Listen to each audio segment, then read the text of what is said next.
ชาวนครหลวงเวียงจันทน์แตกตื่นกันกลางดึกอยู่บ่อยู่พระธาตุหลวงเวียงจันทน์ลอยขึ้นอยู่เหนือเมฆมันเกิดอีหยังขึ้นกันแท้มีสิ่งศักดิ์สิทธิ์ดลบันดาลใจหรือบ่คลิปนี้มีคำตอบ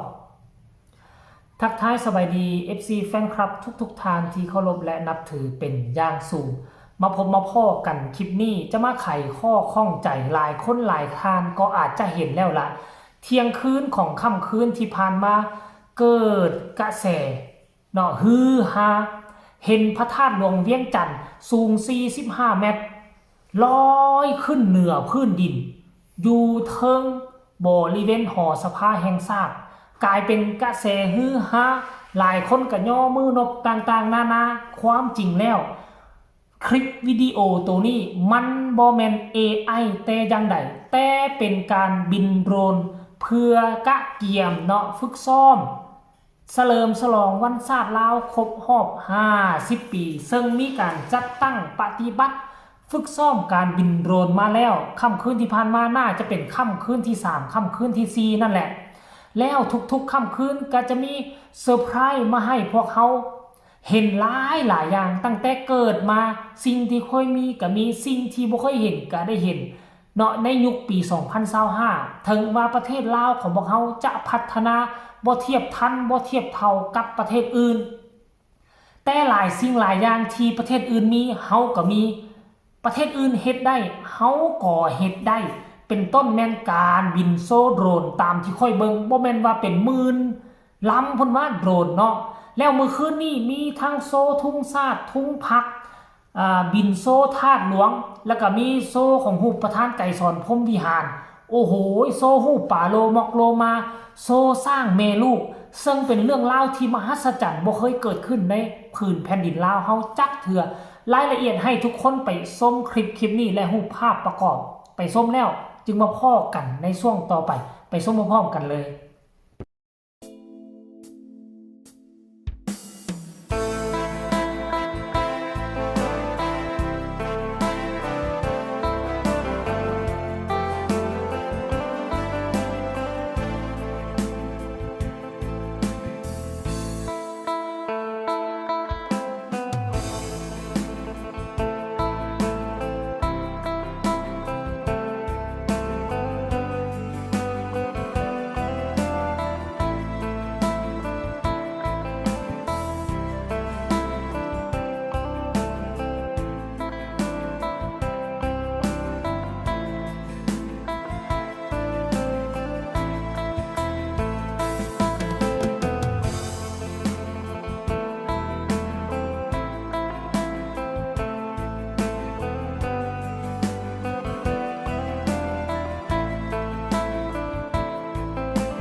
นั่นคือรูปภาพและวิดีโอที่ได้มาจากหลายม่องหลายทีทานผู้ชมซึ่งมันเป็นภาพที่สวยงามในฐานะที่ค่อยเป็นคนลาวคนหนึ่งค่อยกะบ่คาดคิดคาดฝันว่าปีนี้ประเทศของพวกเขาจะเฮ็ดถึงขนาดนี้เนาะการที่ได้เห็นทหารของพวกเขาออกมาฝึกซ้อมสวนสนามแต่ละมือแต่ละเว้นก็รู้สึกว่าเท่งามสมาร์ทเข้มแข็งแบบว่ามันแตกต่างจากแต่ก่อนแบบป่านพลิกฝ่ามือไหมเพียงแต่ซ้ำนั่นน่ะในฐานะที่เป็นคนลาวคนหนึ่งพวกเขาก็รู้สึกดีอกดีใจซากซึมภาพภูมิใจสุดแล้วแต่ว่ามาเจอการบินโดรนนี่นะป๊าดโถท่านผู้ชมที่ผ่านมาก็เห็นเขาเจ้าบินโดรนอยู่ทั้งประตูไซตอนนั้นเนาะก็ว่าที่ยิ่งใหญ่ที่สุดในประเทศลาวแล้วแหละแต่มาเจอการบินโดรนของวันชาติที่2ธันวาคม50ปีนี่ป๊าดโถอันนั้นเขาเอิ้นว่ารุ่นเลนรุ่นหลานอยู่ทั้งประตูไซคือการบินโดรนครั้งนี้คือมันใส่โดรนมันลายอีหลีได้หลักหมื่นพุ่นไหนเผลอๆมันหลายหมื่นพุ่นแหละท่านผู้ชม FC แฟนคลับซึ่งมันเฮ็ดให้ใบหน้าของประเทศลาวของพวกเขาได้เปลี่ยนไปจากคนอื่นจากชาติอื่นมองประเทศลาวเบิ่งประเทศลาวเขาว่าเป็นประเทศที่ด้อยพัฒนาบ่มีความรู้ความสามารถบ่เก่งกล้าสามารถบ่มีเงินมีคำจะเฮ็ดหั่นจัดนี่แต่มาเห็นครั้งนี้นี่ป้าโทรรัฐบาลใส่ทุนมหาศาลการที่นำเอาโดรนเข้ามาเนาะแล้วให้คนมา